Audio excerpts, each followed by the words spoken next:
All right, what's up, everybody? Mike Lindsley back with you for an ML Sports Take brought to you by Stanley Law Offices and Stumble and Monkey Brewing Company. Let's recap the Billikens and the Bonnies from tonight. I tell you what, this game was wild. And at halftime, I said to myself, it's got to be too good to be true, right? I mean, 48-32. I mean, is this really possible? I was kind of watching the game off and on my phone basically the entire way. And when it was 27-26, it was Bonnies, and more Bonnies. I mean, 31-26, 33-26. Let's see here. Well, 27-26. I'm trying to look at the next time that St. Louis had scored. It was all the way when Nesbitt, that's right, made that three-pointer just under 3 minutes to go. But the Bonnies went on, what was that, a 14, that would have been a 13-0 run. That was a huge run, and obviously the confidence, the swagger. Oshun was so active, and I'll get to him in a second.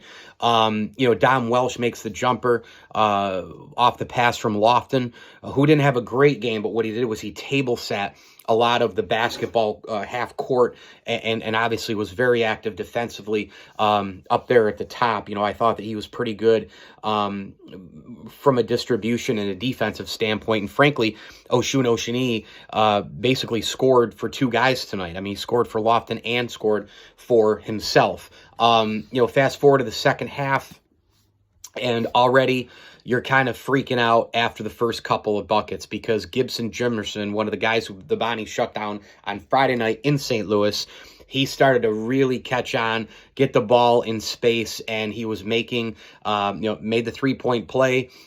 He's all over the place off the ball. Okoro gets into it for a couple of buckets. Jimerson makes a layup with a great pass from Yuri Collins.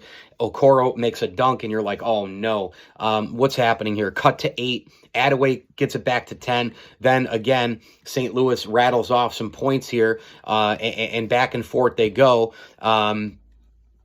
Obviously, Jaron Holmes had a huge dunk, 67-54, and then the Bonnies started to really feel it. 71-56. I mean, what a game of runs, right? Back and forth, back and forth. Then St. Louis comes roaring back again. They close it to with an 8, 77-69 after Okoro made a couple of free throws. It's close to a 4-point game after the Thatch Jr. made a 3-point jump shot. And you're like, oh my gosh, please don't let this slip away. Attaway with just an unbelievable basket with great body control. 80-74, 80-77 then with the answer for the three. That was an unbelievable answer by DeAndre Jones. Then Holmes gets a made free throw out of 2. And then Thatch Jr. makes it 81-79. Holmes makes another free throw. 3-point game. Bonner defends the three ball, and they sneak out of there with a win, 83-79. I thought a couple of things. One, what an unbelievable game of runs by both sides.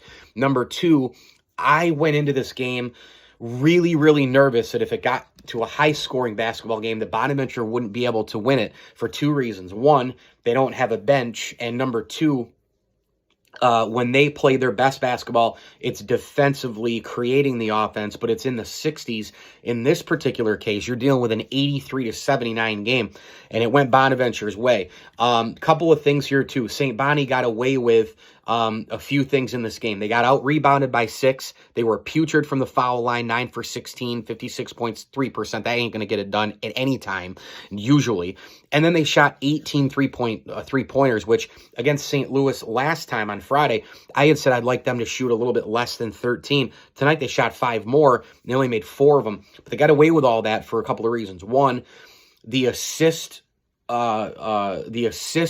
to turnover ratio was huge, 19-5. St. Louis had 20 assists to 17 turnovers. So Bonaventure created a lot of those turnovers, created some points off turnovers.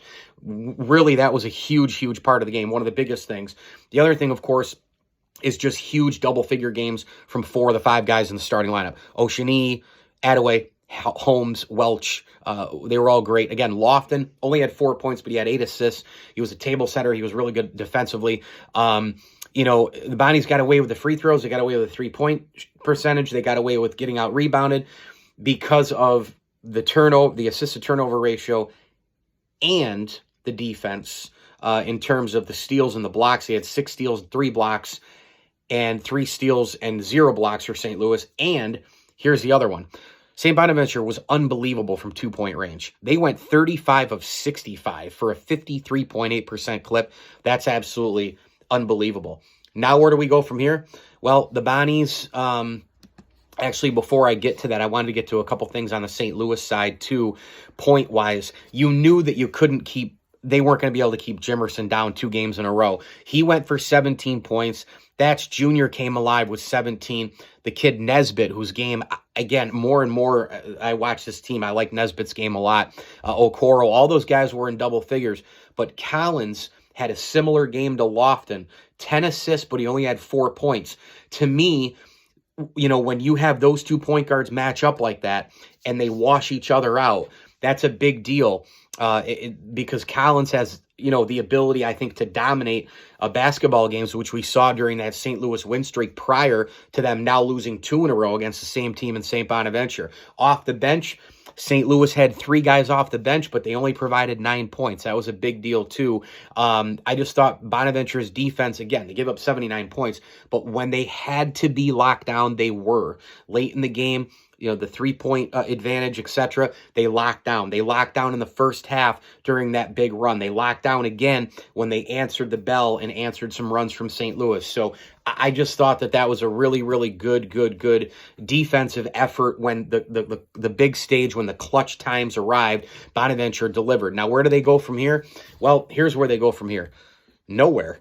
In terms of travel, right? Because they're staying home for the next few here. I mean, this is going to be a nice little home stretch. You know, sleeping in their own beds in Olean and in Allegheny. And I think, you know, you get UMass Wednesday. I'll be there for that one. Duquesne on Saturday, and then Rhode Island on Tuesday of next week, and then they go to Philadelphia and St. Joe's on that Saturday. So I'm looking at this thing, 3 wins in a row here before they hit the road, put you at 18-7. And if they can get those 3 straight and win at St. Joe's, I think there's a legitimate chance this team can run the table for the rest of the regular season. That won't be enough to get an at-large berth, of course. Even if they win the final 6 games, they'll be 21-7. They would be, 6, 13-4 in the A-10. Won't get it done for an at-large. If they had won at George Mason and won against Northern Iowa at home, I think it would be enough to get an at-large. Win 1 in the A-10 to be safe. But we all know what this boils down to. The only way this team's going to win the A-10 tournament is if they get one of the top 4 seeds for the double bye. So if Bonaventure can win the last several games here, maybe 5 of 6 at worst, or just run the table, get up into that upper echelon, get the best seed possible, get the double bye, and then just you got to go make a run at it in the A-10. But these 2 games were terrific. I mean, Bonaventure won on the road at St. Louis by 7. They won a nip-and-tuck game, high-scoring affair. They kind of beat St. Louis 2 different ways, and I think that's really, really great against a team that probably was the hottest team in the conference. Bonaventure has got a little bit of mojo working again now here, right? I mean, this is a different basketball team than the one that lost 3 of 4 to, you know, Mason, Davidson, Richmond, beat St. Joe's over that late January, early Feb run. This is a different basketball team right now, and maybe they're getting their swag and their chemistry seems to be a lot better. I mean, I don't know about all you folks, I don't see offensively those silly passes anymore. They've cleaned up a lot of stuff. They've cleaned up, you know, the fundamentals, the basketball IQ. Kyle Lofton just dribbling up, no patience, passes it to Welch. He ain't even looking, and it goes behind him, and it's a turnover. Those wild cross-court passes that go into the bleachers, those have been eliminated. The stupid missed layups have been eliminated. This team has cleaned up their basketball game, which is a great thing to see. Let's see what they do moving forward in the next several games. Thanks for watching my Billikens-Bonnies recap here. ML Sports Take, all brought to you by our great friends at Bruton Ace Hardware, the Allen Angus Pub, the Vince Aguirre Consulting Group, and our great friends over at Camillus Golf Club. Make sure you like this video, please, and subscribe to my channel. Both help immensely to spread the word. Hit me on Twitter at Mike L Sports, and as I always tell you, enjoy the games.